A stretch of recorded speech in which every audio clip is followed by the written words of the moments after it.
عظیم باپ عظیم بیٹا۔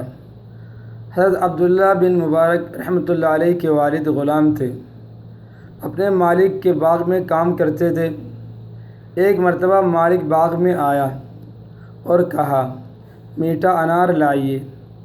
مبارک ایک درخت سے انار کا دانہ توڑ کر لائے۔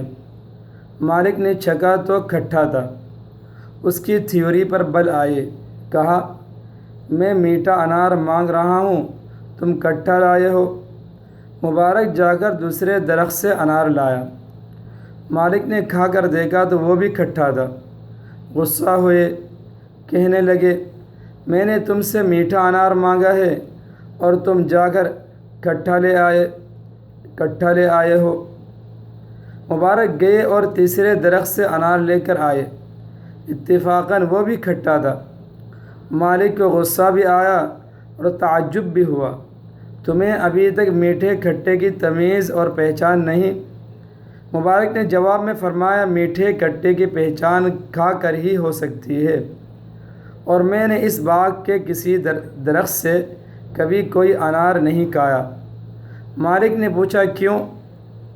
اس لیے کہ آپ نے باغ سے کھانے کی اجازت نہیں دی ہے، اور آپ کی اجازت کے بغیر میرے لیے کسی انار کا کھانا کیسے جائز ہو سکتا ہے؟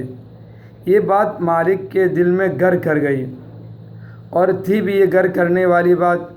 تحقیق کرنے پر معلوم ہوا کہ واقعتاً مبارک نے کبھی کسی درخت سے کوئی انار نہیں کھایا۔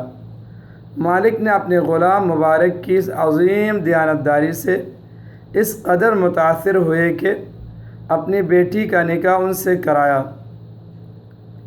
اسی بیٹی سے حضرت عبداللہ ابن مبارک رحمۃ اللہ علیہ پیدا ہوئے۔ حضرت عبداللہ ابن مبارک رحمۃ اللہ علیہ کو اللہ عز و جل نے علماء اسلام میں جو مقام عطا فرمایا ہے وہ محتاج تعارف نہیں۔